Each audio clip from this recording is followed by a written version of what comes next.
Okay, I think we're going to make a start to introductions. We are at 2 o'clock.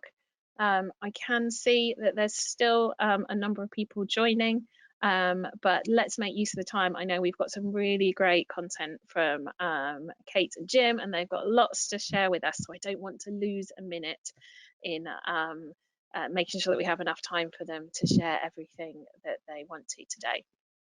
So thank you very much to everyone that is joining and possibly watching this as a recording in the future.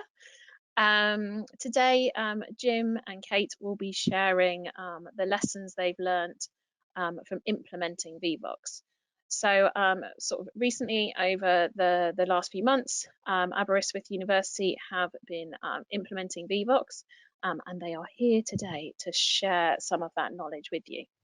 So very early on, thank you already to Kate and Jim for being here and sharing with us.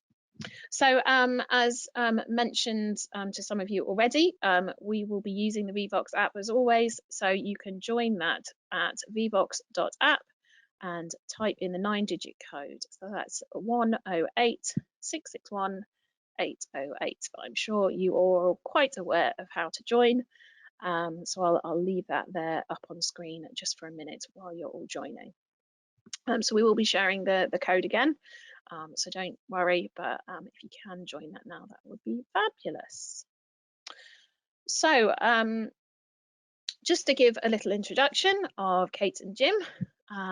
So Kate is the manager of the Learning and Teaching Enhancement team at Aberystwyth. And she's been a learning technologist for 18 years, so lots and lots of experience there. And Kate has a strong interest in online assessment as well as change management and project implementation. Now, Kate is a SFHEA. Now, Kate, tell me what that stands for, or is that catching you out? Senior Fellow of the Higher Education Academy, Advanced HE. So some people will know what sure. that is. Yeah. And she's known for a good cup of tea, so love that, especially in this weather, a little bit chilly at the moment. And Jim, so Jim joined the Learning Technology Enhancement Unit at Aberystwyth in 2018, and he is responsible for designing, running the unit's technology enhanced learning CPD sessions, as well as organising the university's annual learning and teaching conference that I believe we are hoping to be part of as well. So looking forward to that. So yes, thank you very much. So that's a little bit about Kate and Jim, who you will be hearing much more from very shortly. So do please share any questions as we go along on the Vevox app. The code is there again for you. So if you haven't joined already, please do join the Vevox interaction, and you can pose questions to myself, Kate, or Jim, and we will be answering them towards the end. So I am going to hand control over to Jim, who will then share all of their lovely experiences with you. So there we go, Jim. Hopefully you have the controls now. Yeah, got controls. Can you see those slides okay? That working okay? Yeah, all looks great to me, Jim. Cool. Okay, well, thank you very much for inviting us. As Amy said, my name's Kate Wright, and I'll let Jim introduce himself. Hi everyone, I'm Jim Woolley. Great to be with you this afternoon. So as Amy said, we work in the Learning and Teaching Enhancement Unit at Aberystwyth University. So the unit covers academic staff development as well as supporting learning technologies. And we support Vevox along with other learning technologies. So we're going to spend some time this afternoon talking about our journey with Vevox, a little bit about how we came to be customers and what we've done since we started using the software.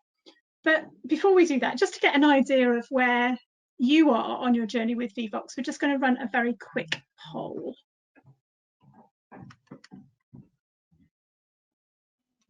So it'd be just useful to know how long you've been using Vevox for. So just to give us an idea of who's on the call and what your experience is. So good to see we've got some people who are completely new, because hopefully some of our experience will be helpful. Okay, so a real mix of people, which is really good to see. We'll have some polls throughout the session. So, oh, that's great. Thanks, everybody. Are we nearly there, Jim? Do you think? Yeah. Yeah, I think we're nearly there. Thanks for filling that out. Just go back to the. Thanks for that. That gives us a really good idea of people's experience. So, as you can see from the picture, Aberystwyth is on the coast. It's on the West Wales coast. We've got about 6,000 students and about 2,300 staff. We cover a wide range of subjects at the university, including sciences, social sciences, and the arts. And we have a particular expertise in international politics, agriculture, librarianship, and you won't be surprised to learn Welsh. You've probably seen the university featured in episodes of The Crown, and Aberystwyth and the area featured in the crime drama Hinterland. We're a TEF Gold institution and we have a strong research base. So in terms of using Vevox, we've used it since March 2021 after a procurement exercise, and at the moment we've got about 127 staff using Vevox, and they've run about 300 polls between them. Just to give you a little bit of background to our history with polling, a long time ago we had a clicker-based system. Some of you will remember these. They look a little bit like television remotes that people use to take part in polls in classrooms. Initially, it was very popular, but gradually staff stopped using it. The equipment was hard to transport, so it came in big bags with heavy clickers in it. And anybody who's been to Aberystwyth will know it's quite a hilly campus. So carrying bags of clickers up and down to the library was a little bit hard. As part of that, we did have a virtual polling system, but it was really limited in terms of licenses, and staff still had to book to use the virtual polling system, which made it quite difficult. Eventually, we weren't able to offer a campus-based polling solution, partly because of the difficulty of scheduling it, and partly because the equipment really outweighed the value of the solution. But polling really didn't go away. We introduced a new learning and teaching strategy in 2018, which had active learning at its core, and staff really started to pick up the use of polling, but using their own choice and often free versions of polling software. But that had its own problems. Our students had no continuity of experience. We weren't able to offer any central training or support, and we had some security concerns about using third-party software. So we started then looking at a procurement exercise, and you can see on the slide our timeline. The procurement was pretty standard, and for those of you who've been through a procurement, you'll probably recognise some of our requirements. We wanted an institution-wide solution. We wanted it to be cloud-based. We wanted something that staff could use without booking, and we wanted something that had really good support from the company. So at this point, it'd be really useful to know, for those of you who have gone through a procurement process or a selection process, what were you looking for when you are looking for polling software? What is it that you're interested in?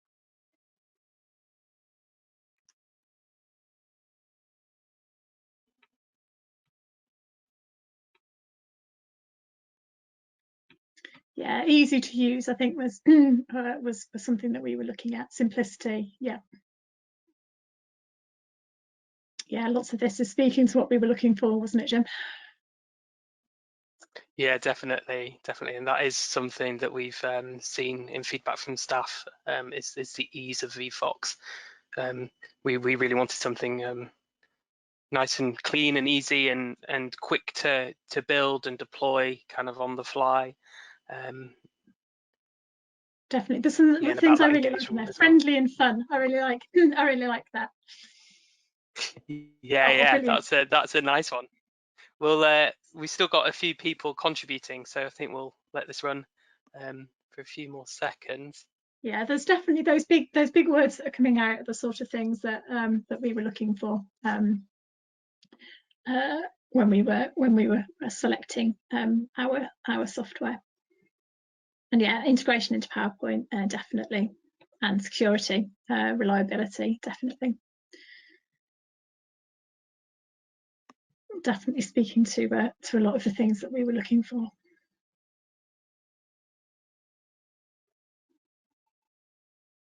Yeah, the browser based. Brilliant. It's great. Teams. Yeah. Yeah, definitely. So I think I might. I'm just going to close that Yeah. poll now. Thank you very much. Brilliant. Thank you, everybody. But it's really interesting because we had one requirement that I don't think anybody's put on that poll, which was Welsh. So as I've said, we're an institution based in Wales, and we have a statutory requirement to provide services in Welsh. So we really wanted a system that we could use in Welsh. And that means both Welsh language questions, so being able to ask and answer questions in Welsh, and also a Welsh language interface. Now, entering Welsh language questions into Vevox is absolutely fine, including the diacritics, the accented characters that are used in Welsh. Some of them aren't terribly common, but those are going fine, so that's great. But the biggest area that we've worked with colleagues in Vevox is to put in place a bilingual login screen. And we're also really pleased to see that recent updates have introduced more icons in place of words to convey meaning, which is great because they don't need to be translated. We're working really closely with the company to increase the amount of Welsh. And I have to say, we've been really encouraged by the positive way in which Vevox have responded to these conversations.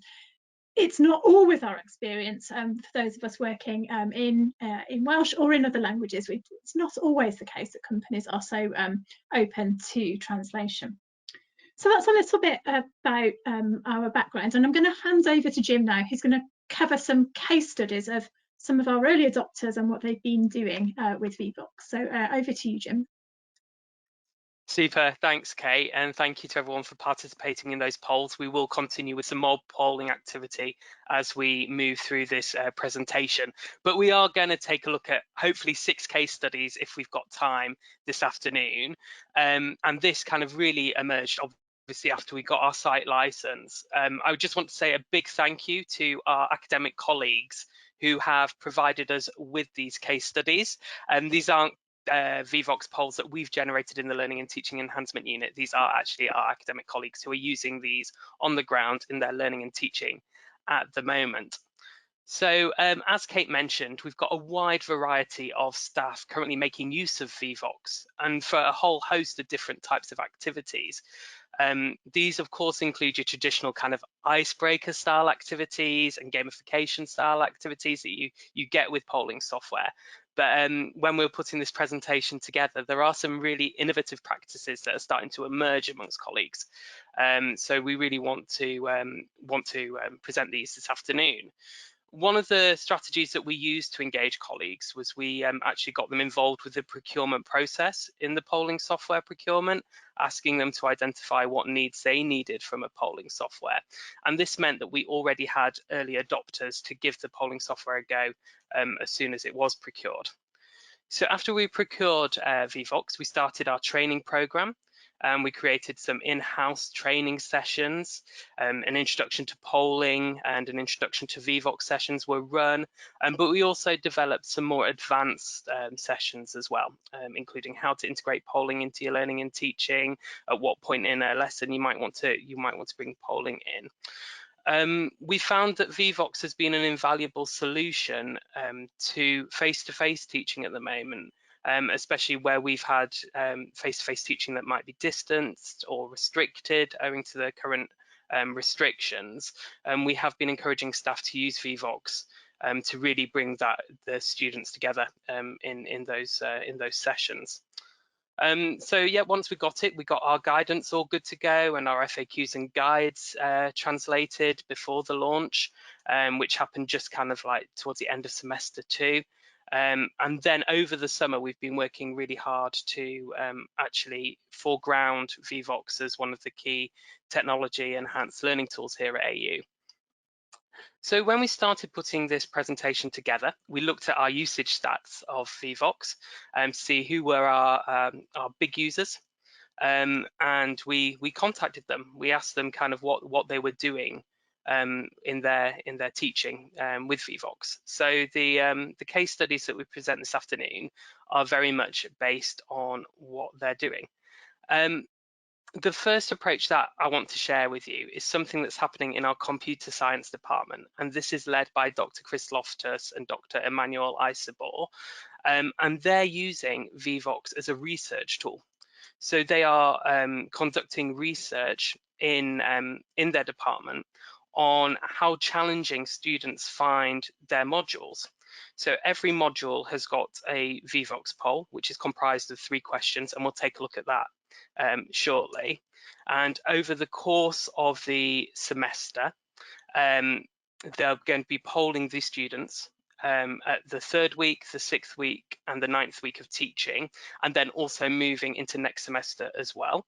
The polls are completely anonymous, and the data that they're gathering is going to be used for analysis and feedback, and will be fed back to module coordinators as well. So it's really nice to see how Vevox is being used as a research tool.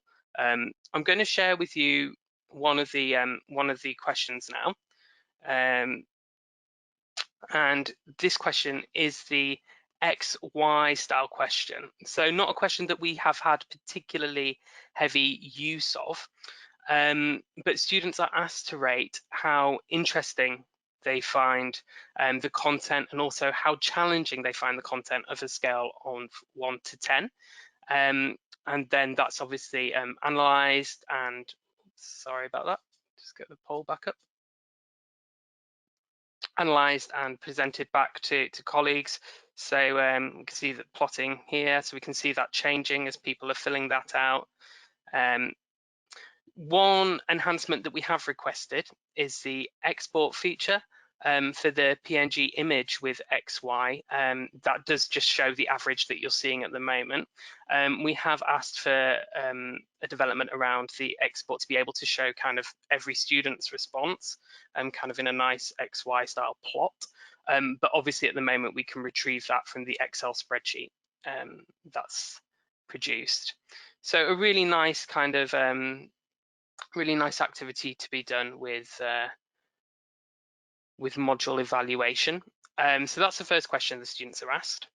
And then the second question that the students are asked is what things make that module too challenging. So if they're feeling the module's too challenging, they can identify what they consider to be too challenging about that module. And it's just your usual text style question there. And then it'll come as no surprise.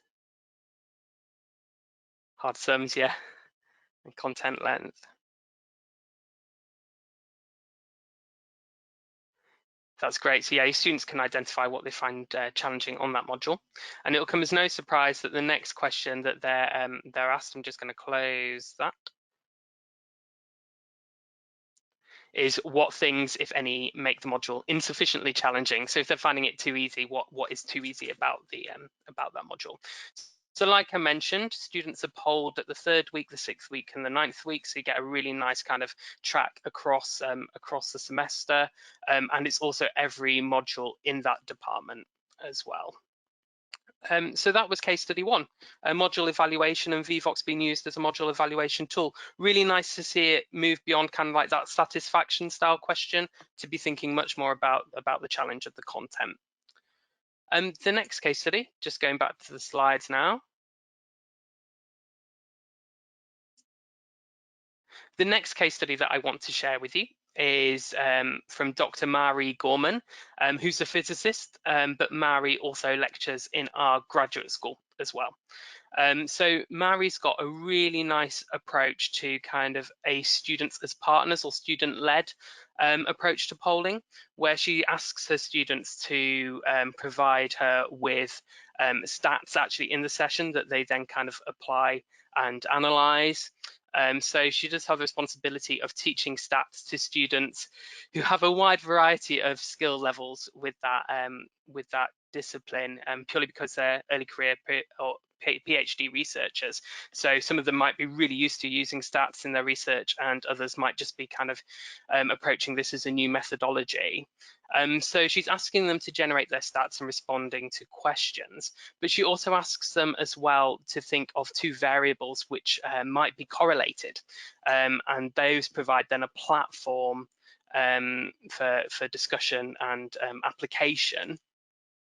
In order to build up kind of a bank of data to be working with, Mary has been running polls across different cohorts. So she's been running the same polls with her one cohort of PhD researchers, and then some others that might be in the physics department, and is pulling those kind of stats together. So they've got a really big bank when it comes to kind of analysing and discussing.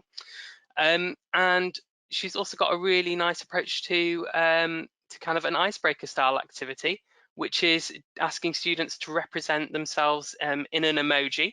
So she does run her polls anonymously, but she does ask them to choose an emoji, and she's able to respond specifically to a question posed by somebody with that emoji. So I'm going to go back to the polls now, and just go on to the next poll. So I'd like everyone this afternoon to use an emoji to describe themselves. So do feel free to post your emojis. We'll see what we've got coming through. Brilliant. No. Great to see some unicorns there. Wicked.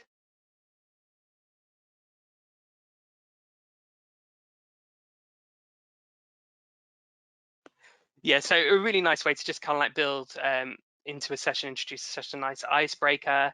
Of course, it could be applied to how somebody feels about a topic or a subject as well. Great, got some more coming in there. Cool.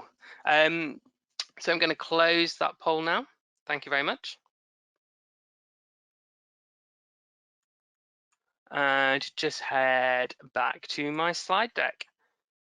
So the third case study is from Dr. Megan Talbot, who's in law and criminology. And Megan really appreciates the anonymity that's afforded through Vevox. And this is actually a through line that we've seen from a number of our academic colleagues. They really like the option to for students to be anonymous, especially in the Q&A polls. So Megan, she teaches sensitive and triggering subjects as part of her curriculum, and she uses the Q&A feature to give students the opportunity to be able to post any questions or concerns they might have about a topic. She's also as well found that the tool is really great at building student confidence. So for students that might feel a little bit apprehensive about responding in class or asking a question in class or posting a question on Teams, she's found that really great at building that confidence. One activity that she has done is she's asked students to list the sources where they get a certain piece of information, and has then used that to expand on. So great for generating those kinds of that kind of bank of information to be able to respond in class. And building on that, we've also got Dr. Michael Toomey in international politics, and he's been using Vevox since the end of semester 2. So he was one of our early adopters.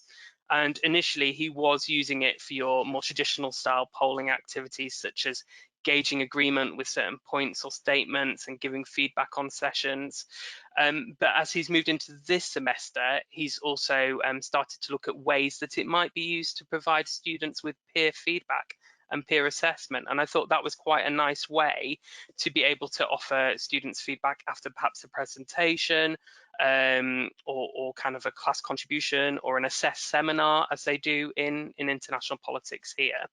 So it'd be nice to see peer assessment and peer feedback being built on, but obviously with those kinds of activities, making sure students are aware of what's acceptable feedback and constructive feedback, and approaching it in kind of a more controlled way than just giving students the opportunity to just respond generally. He's also started using the word cloud feature to build word associations with certain international politic kind of language, and that's quite nice to think about, kind of building word associations too, and generating that material. And then moving on, I'm quite pleased to include something that's an asynchronous activity. So this is Dr. Victoria Wright, who's in psychology. She's a lecturer in psychology. And like Megan, Victoria really likes the anonymity afforded by Vevox.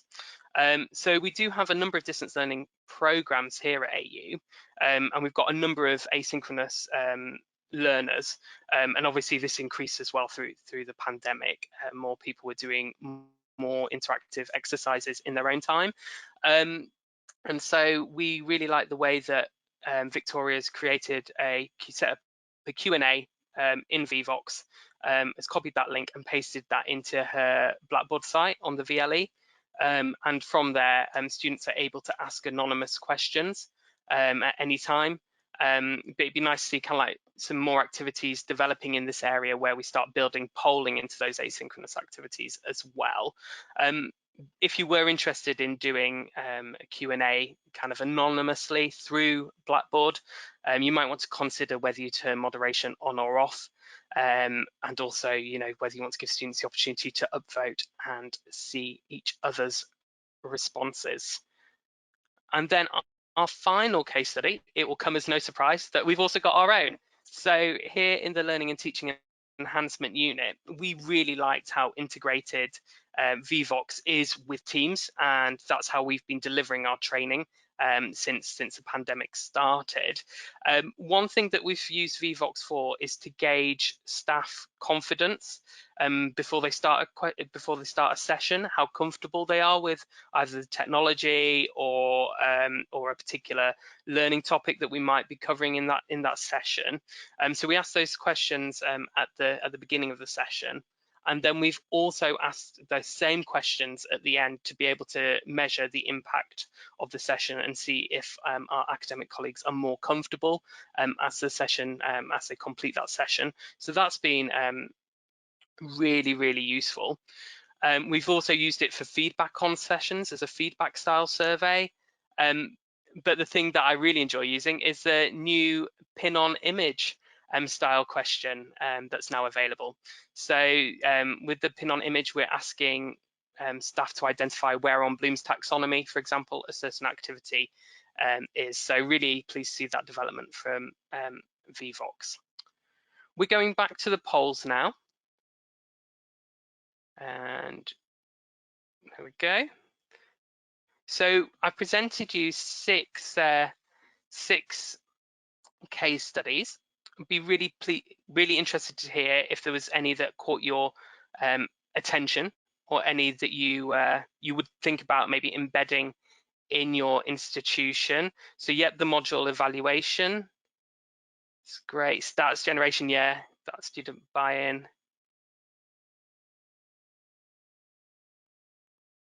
Yeah, I really like the notion of it being a peer assessment tool.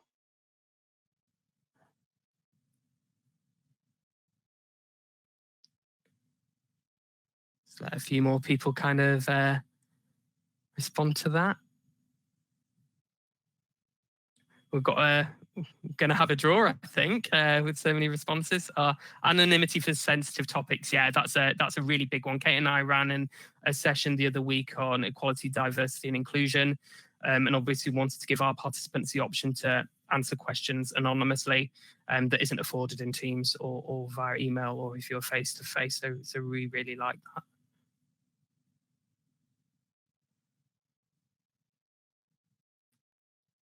And then we also wanted to give you the opportunity to share with us. So I'm going to close this poll and move on to, I think, our last poll now. Yeah. So we'd like to hear from you. What innovative practice is being used at your institution at the moment? Is there anything that's currently going on that you think, oh, that's really, really cool, that kind of like moves beyond the icebreaker style activities or kind of like your general polling style activities?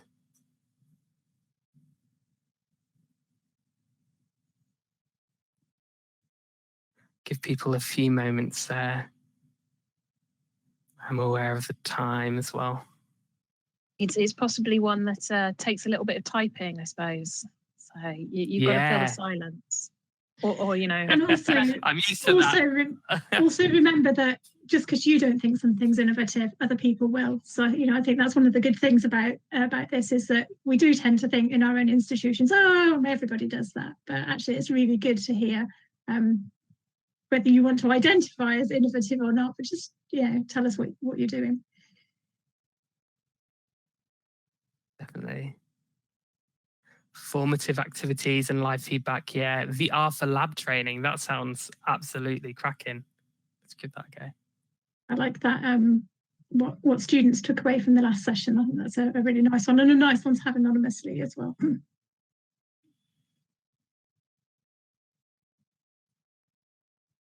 Pin on images for anatomy. We'll have to pass that on to our nurses and vets, Jim. Yeah. We've just got some. We've just got vets starting with us, haven't we? Yeah. They've just started with us.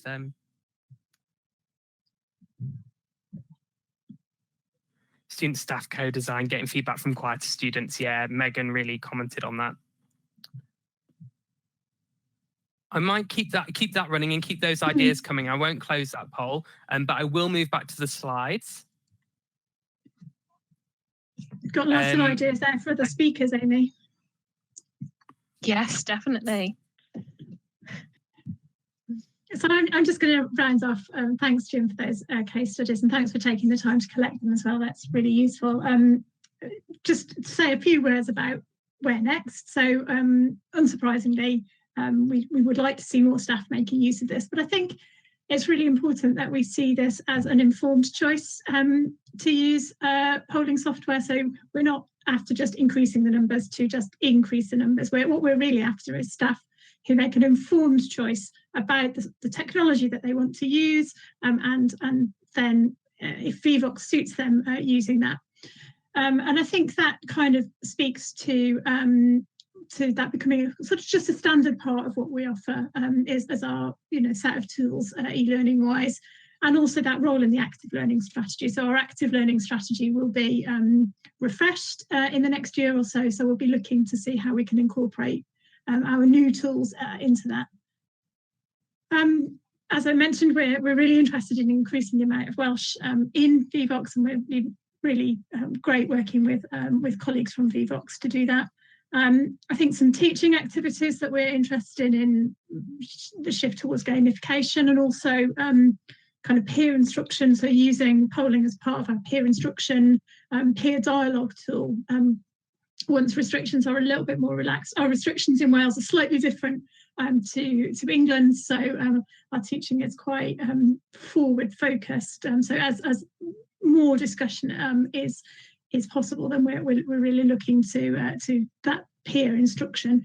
And we're running a mini conference in December, solely about polling. Some of our case study will feature in there, and we've got an external speaker, and actually thanks to colleagues at Vevox who put us in touch with another Vevox user in another university who's going to come and do an external talk for us. So it'd be really interesting to share that experience.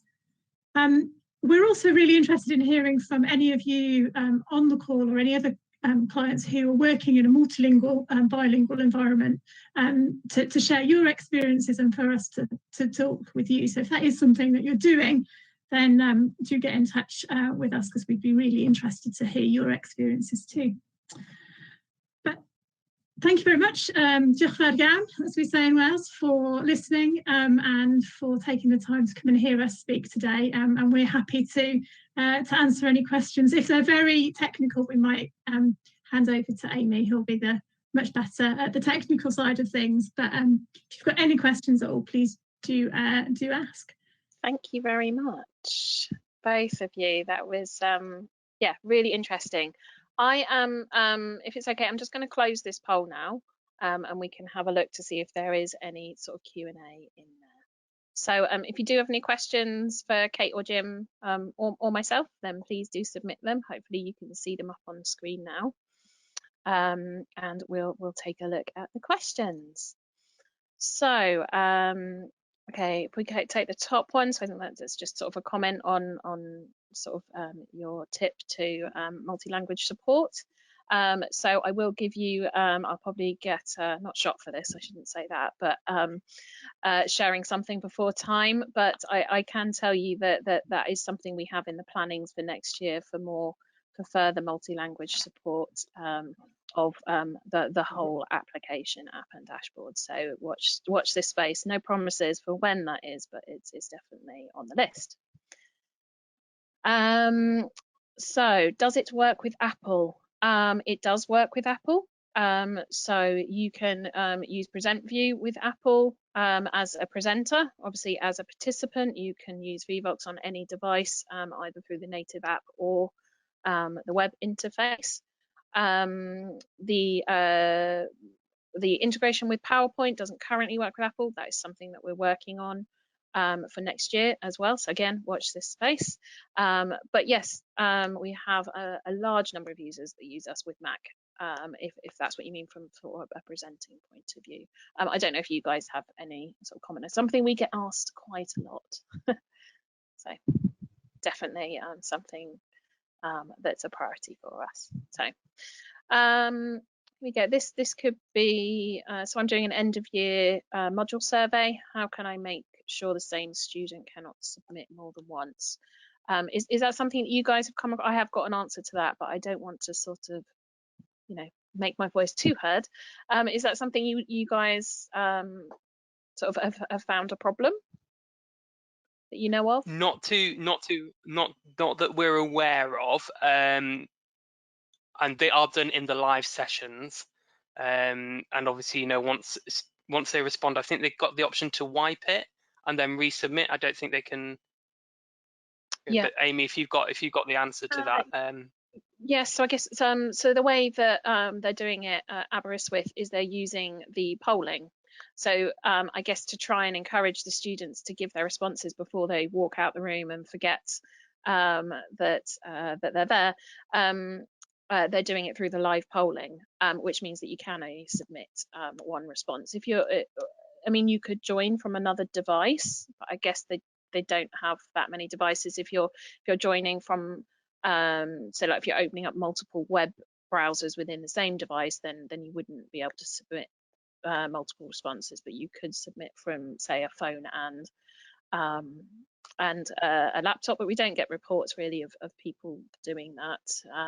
I don't think it's more effort for them to do it, so they don't tend to do it. But if sort of you particularly do need to be quite secure about what you're collecting, then we do have a participant SSO feature. So where students have to log in with SSO, that would be you'd have to be on an institutional account, and your admins on that account would have had to set that up with IT. So it's very simple to implement for IT, but you would have to have that in place, isn't it, at an institutional level for you as sort of a user, as a lecturer, to be able to utilize that feature.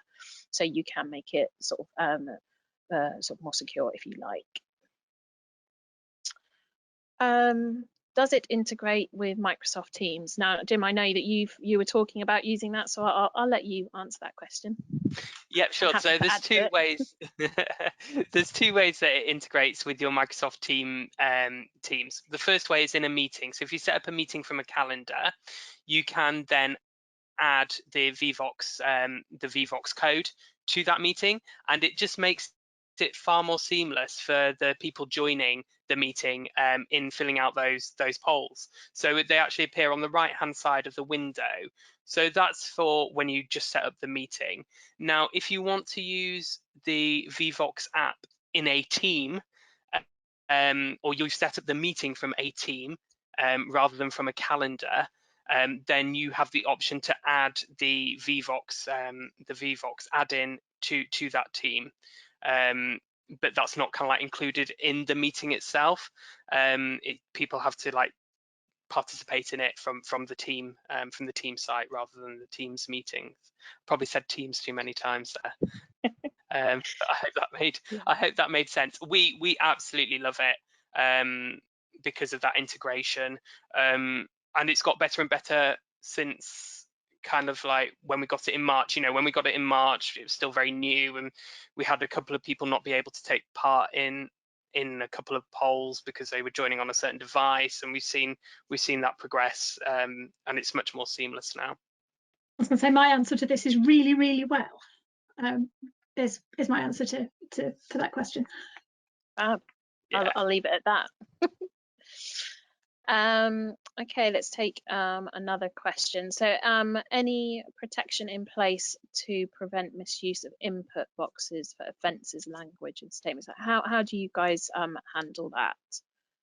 You know, what's your advice to staff?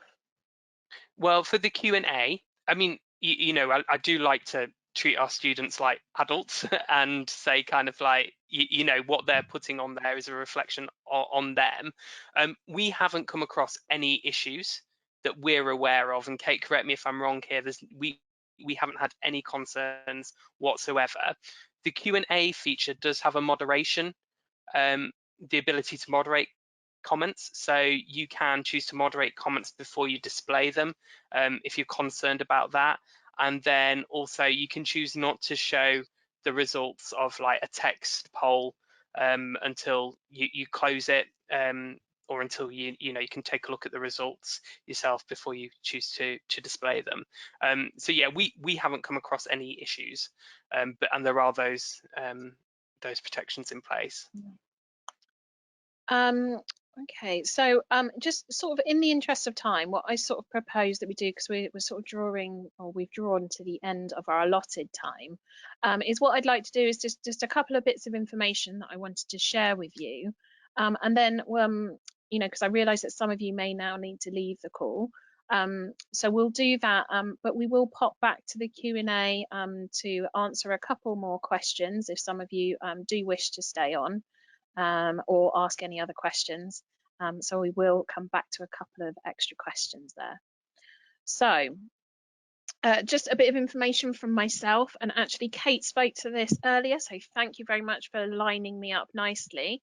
But we are planning on doing another webinar series. So we've had a really great response to this current sort of autumn webinar series, and we would like to do one again, you know, sort of through the spring.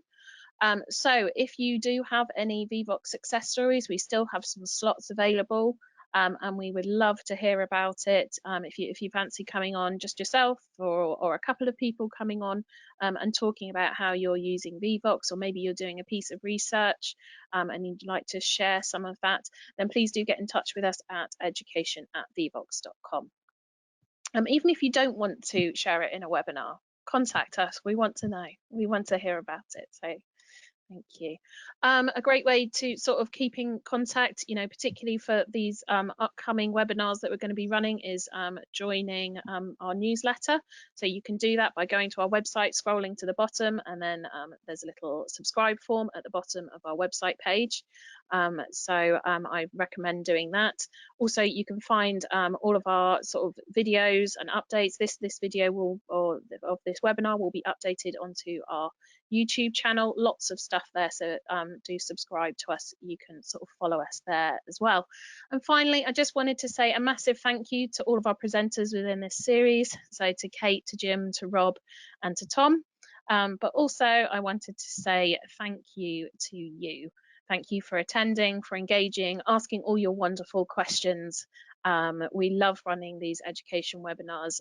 If you do have feedback, send it to education. If there's something in particular that you want to see more of or less of, then, you know, we really want to hear. We want to improve your experience.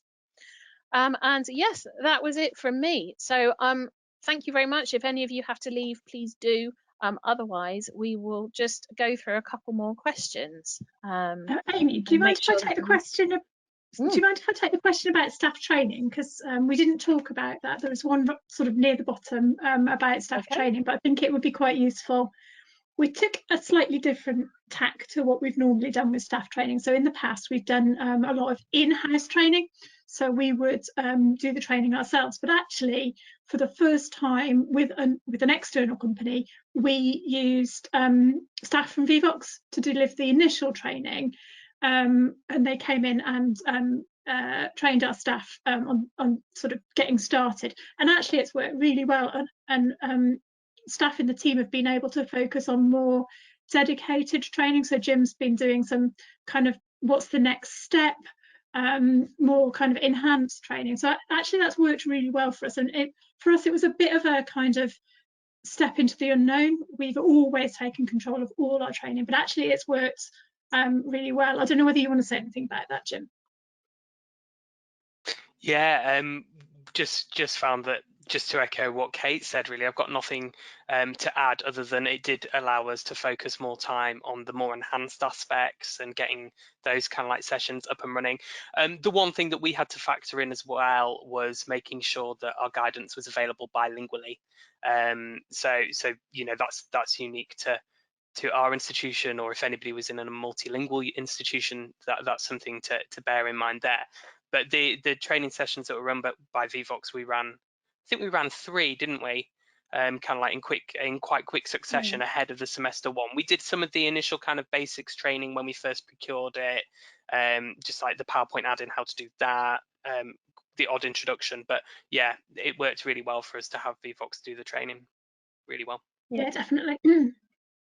And something past getting started training, if you're an institution that works with us, we do offer other types of training. So lunch and learns, brunch and learns, or if you want something more focused on, you know, how to use the Q&A, how to use the PowerPoint add-in, then those are the sorts of sessions that we can run at appropriate times. Okay, let's go back up to the top of the board. Unless, you know, if you guys spot any particular questions that you sort of want to have a look at, then please do shout out. Can you save the results? What about the analytics? Yeah, you want to take that, Jim? I can talk on this. Yeah, I can talk on this. This is, if we go back to that comp sci kind of module evaluation case study, yeah, you can export all the results into a really nice Excel spreadsheet. I think it tells you how many people have responded. A couple of enhancement requests that I mentioned there that we've requested. But yeah, works with exports into a really nice Excel spreadsheet format that you can then kind of start manipulating the data with. And you know, like the XY plots that we were talking about, being able to produce those charts from that data, that works really well. Nice to be able to export images. Word clouds exported and what popped into the VLE is great. Yeah. So yes, as Jim said, there's the Excel data file, so you get access to all the raw data and also all of the commentary, so all of the Q&A, but also you get all the JPEGs of all of the or PNGs of all of the polls that you run. Sort of analytics wise, I could read that into potentially if you're an admin and you're looking to see how the whole platform's being used. So there is a usage report that you can run as an admin to see, you know, how many people are using the platform and how many people are joining sessions, what sort of features they're using, and we also provide some analytics on that. Just get a little bit addictive, I have to say, Amy. You just go, oh, I'll just pop in and see who's using it, and half an hour later you're still going, oh, it's quite interesting. Oh, well, that's great. Although I will say again, watch this space with analytics, because we are working on that for next year as well. So even more ways for me to get distracted by analytics. Yeah. Great. Okay, what is the time limit for polls asynchronous use? Long? I'm assuming that's you know, you can leave your you could, if you're talking about polls versus surveys you can leave open for as long as you like. A poll you could technically, so I know Jim left his poll open for a good few minutes to allow us to keep responding while we carried on with the presentation. Technically you can leave a poll open for a week if you really wanted.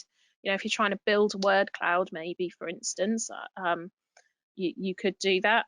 It's not something that, you know, it's particularly designed for. It's designed for live engagement, but you can leave a poll open, you know, should you need to. But it's just working out versus, you know, is a poll better to run rather than, sorry, is a survey better to run and create rather versus a poll and leaving a poll open. Depends what you want from. But yes, there isn't technically a limit on how long you can leave a poll open. Does it integrate well with Zoom? So we do have an integration with Zoom. It works different to our Teams integration. So we have integrated Zoom into Vevox. So you access Vevox and Teams through the Vevox link. It's very simple to use, very easy to get it working. Again, you have to have it activated on your account and be on one of our paid accounts. But we are also looking at next year doing, once available, doing some further integration with Zoom. But currently Zoom haven't made that available to externals, so we're not able to do the more integrated piece like we have with Zoom at the moment, just because Zoom haven't made that available. So once they do, we will be on it. So yes, we do have a good integration with Zoom, but we have an even better one coming. Is there any other particular questions? Oh, actually, I think mostly we've got thank yous. But can you share more on your peer work? Should we take that last one and then call it a day? Who would like to take definitely. that one? I can. I'm happy. I'm happy to take that one. Unless Kate, you've got a burning desire to take it. No. Okay. Go for it. So this is. So I think what Vevox could lend itself to, and what Michael in international politics was starting to do, is looking at it as a kind of like peer assessment style tool. So we've got a number. Well, you know, as most institutions are in quite a few kind of group assessments, and some of those do have a peer assessment element to them. So it'd be quite nice to see Vevox being used to generate kind of feedback anonymously for co-workers in groups. Kind of like you could do some rating style questions about contributions, or you know, so I'd quite like to see it move more in that direction. But I think the key to that is making sure that students understand what kind of feedback they'll be giving, what's acceptable, kind of what they're looking for those feedbacks. So things like what works particularly well about a presentation or group participation, and what could be improved. So that's where Michael was coming at it from. But I can see kind of like how that might, yeah, that might grow as a potential idea and be adapted in other disciplines that might be predicated on more group work. So very interested to see that. The other thing that I want to see developed a bit more is students creating their own polls, and kind of like those being built into kind of student presentations as well. So that's kind of like a development I'd like to see further down the line. I mean, we're still, what are we, 6 months in, 7 months in? Yeah, not very. Yeah. I was just going to add to that, Jim. Some of that, what I was talking about, sort of peer instruction. I think very much looking at it's not new work, but work by Eric Mazur around peer instruction. So there's various different models of that. So it might be that students discuss a problem or a question or a scenario together and then vote. Or another way we've seen it used is students vote anonymously, then they're working in small groups to kind of try and, you know, were they right, were they wrong, try and persuade each other of a different perspective, and then maybe vote again and see how those responses have changed. As I say, that's very much based on Eric Mazur's work, which I think is again, it's a really nice way of building that peer instruction into polling, and it combines discussion, group work, active engagement with the affordances of the technology as well.